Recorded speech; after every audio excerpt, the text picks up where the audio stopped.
काफ़ी कॉमनली गर्दन दर्द रहता है, शोल्डर पेन होते हैं, हाथ में पेन जाता है और किसी डॉक्टर ने आपको बताया हुआ है कि आपको सर्वाइकल स्पॉन्डिलाइटिस या सर्वाइकल स्पॉन्डिलोसिस है। हेलो, मैं डॉक्टर विशाल निगम हूँ। मैं एक स्पाइन सर्जन हूँ जो दिल्ली और नोएडा में प्रैक्टिस करता हूँ और आज आपको समझाता हूँ कि सर्वाइकल स्पॉन्डिलाइटिस या स्पॉन्डिलोसिस क्या होती है, उसके सिम्टम्स क्या होते हैं, कैसे आप कुछ इंपॉर्टेंट चीज़ों से डिफ्रेंशिएट कर सकते हो और उसका आगे चल के ट्रीटमेंट क्या रहेगा। सर्वाइकल स्पॉन्डिलोसिस या स्पॉन्डिलाइटिस होती है बेसिकली एज रिलेटेड चेंजेस, जिसको हम लोग डीजेनरेटिव चेंजेस भी कहते हैं कि एज के साथ साथ हमारी डिस्क खराब होती है, जॉइंट्स खराब होते हैं, जिसकी वजह से जब बोन्स पे प्रेशर पड़ता है नेक पेन्स हो जाते हैं।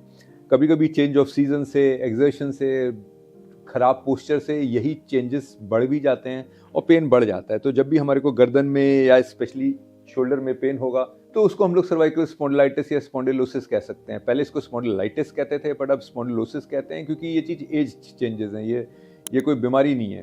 क्योंकि ये चीज़ बीमारी नहीं है तो इसलिए इसको अब हम लोग एज चेंजेस बोलते हैं। स्पॉन्डिलोसिस कहते हैं हम इसको।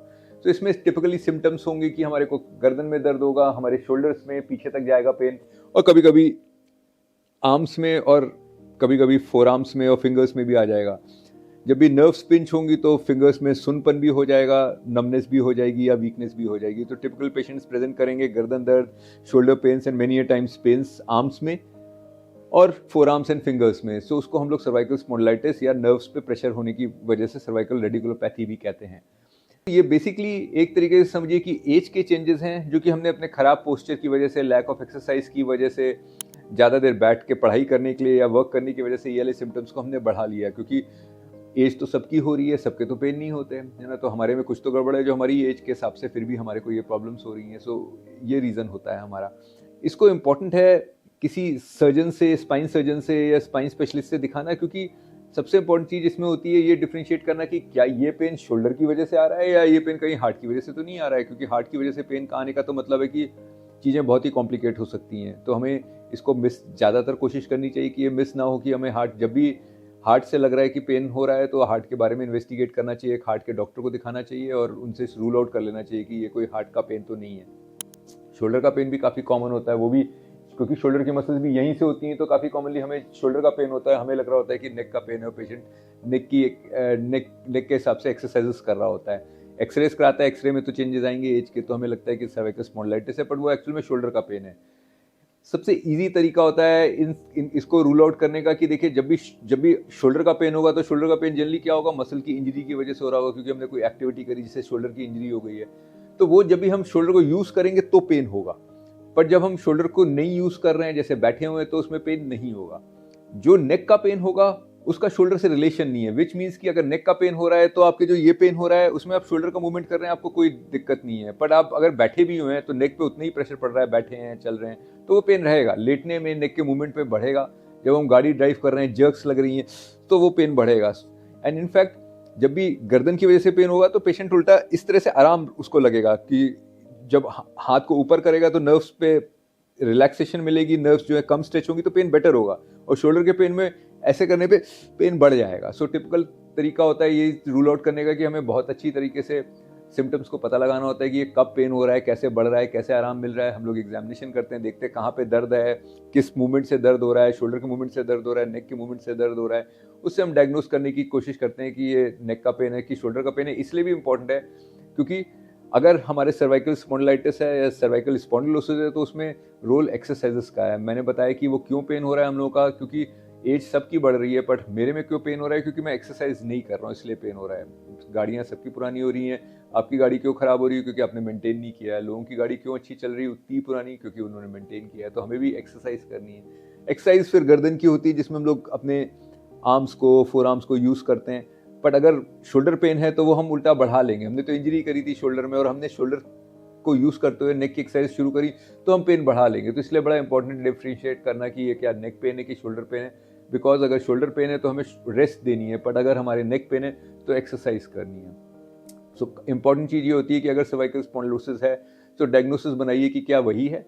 अगर वही है, वंस कंफर्म कि हाँ ये सर्वाइकल स्पॉन्डिलोसिस है, तब हमारा ट्रीटमेंट शुरू होता है। क्योंकि सर्वाइकल स्पॉन्डिलोसिस ये मान के चलिए कि ऑलमोस्ट 100 में से 99 लोग, 99% जो है वो अच्छे पोस्चर से, एक्सरसाइजेस से, काफ़ी सारे डूज से और कुछ डोंट्स से बेटर हो जाएंगे। डूज का मतलब होता है एक्सरसाइज, नेक की कुछ एक्सरसाइज होती हैं वॉकिंग होती है, साइकिलिंग होती है, फिटनेस होती है, जिससे हम बेटर हो जाएंगे। कुछ प्रिकॉशंस होते हैं कि गर्दन के मूवमेंट एक्सेसिव ना करिए, प्रोलॉन्ग ना बैठिए, जर्क्स वाली चीज़ें ना करिए, क्योंकि इनसे हमारा पेन बढ़ेगा।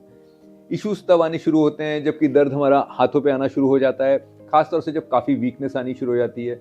काफ़ी सीवियर चीज़ें तब होने लग जाती है नर्व की, जब गर्दन की नर्व इतनी दबने लग जाती है कि हमारे बैलेंस में दिक्कत आनी शुरू हो जाती है। उसको हम लोग सर्वाइकल माइलोपैथी भी कहते हैं। इसका मतलब क्या है कि जब चल रहे हैं तो जो हमारा बैलेंस है वो डगमगाने लग जाता है। ऐसा लगता है जैसे कोई अल्कोहलिक चलता है कि उसको कोई सपोर्ट लेके चलना पड़ेगा, वैसे ही लगता है कि अगर हमें भी चलना है तो हम कहीं गिर ना पड़े, हमें कोई सपोर्ट लेके चलना पड़ेगा। तब हम सर्जिकल की तरफ जा रहे हैं, क्योंकि अगर हमारे नर्व्स पे इतना प्रेशर आ रहा है कि हमारा बैलेंस खराब हो रहा है या वीकनेस आ रही है, तो काफ़ी ज़रूरी होता है कि हम नर्व्स को फ्री कर दें। अगर फ्री कर देंगे तो ये सारी चीज़ें रिवर्सिबल हैं। काफ़ी सारे लोग डरते हैं नेक की सर्जरी से और वो वेट करते हैं। वेट करते करते अगर हम लोग बेड पे आ गए या चलना एकदम ही ख़त्म हो गया, तब सर्जरी के बाद भी रिकवरी थोड़ी सी मुश्किल हो जाती है। तो सेंसिबल होता है कि अगर हमें सिम्टम्स हो रहे हैं तो उसको निगलेक्ट ना करें। वन, कि हमें पता लगाने की कोशिश करें कि शोल्डर पेन है, नेक पेन है, कार्डियक पेन है, जो भी पेन है, नेक पेन है, तो उसके हिसाब से ट्रीटमेंट शुरू करें। अगर हमें लग रहा है कि नहीं हमारे बैलेंस में दिक्कत आ रही है, तब तो बहुत ही सीरियस हो जाएं। तब अगर बैलेंस में दिक्कत आ रही है, वीकनेस आ रही है, साइन करने में चेक्स जो है बार बार बाउंस हो रहे हैं, बैंकर कह रहा है कि भाई आपके चेक सब मिलते नहीं है, आप तो अच्छी साइन करने की कोशिश कर रहे हैं पर राइटिंग आपकी ख़राब हो ही जा रही है, विच मीन्स कि हमारा कोऑर्डिनेशन में, बैलेंस में दिक्कत आ रही है। उस केस में स्पाइन सर्जन आपके एमआरआई कराएगा, आपको डोंट्स बताएगा, क्या चीज़ें नहीं करी है वो कर रहे होंगे मोस्ट लाइकली लोग, कि जब ये दिक्कत होती है तो वो फिजियोथेरेपिस्ट के पास जाके नेक एक्सरसाइज कर रहे होते हैं, उससे वो चीज़ सिंपली जल्दी जल्दी बढ़ रही होती है। नेक को उस समय हमें रेस्ट देने की ज़रूरत है और फिर हम उसके हिसाब से एसेस करते हैं कि क्या ये इतना हो गया है कि अब हमारे को सर्जरी की ज़रूरत है। अगर सर्जरी की ज़रूरत होती तो केयरफुली डन सर्जरी सेफ होती है। केयरलेसली डन सर्जरीज, हर तरीके की सर्जरी डेंजरस है, लेकिन carefully done surgery of the neck वो सेफ होती है। तो अगर आपको सिम्टम्स हैं ऐसे कोई, तो पहचानिए कि क्या सिम्टम्स हैं, किसी स्पाइन सर्जन को दिखाइए, उससे समझिए कि क्या ये स्पाइन से दिक्कत है कि किसी और से दिक्कत है। अगर स्पाइन से दिक्कत है तो what is the way forward. Most likely चिंता की बात नहीं होगी, मोस्ट लाइकली वे फॉरवर्ड अच्छा होगा। अगर चिंता की बात भी है तब भी चिंता सेटल हो जाती है, क्योंकि सर्जरीज आज की डेट में काफ़ी सेफ है। सो अगर आपको कोई क्वेरीज हैं, डाउट्स हैं, तो नीचे लिखे नंबर पे या ईमेल्स पे टेक्स्ट करिए या लिखिए, एंड मैं आपको रिस्पॉन्ड करने की कोशिश करूँगा। Thank you.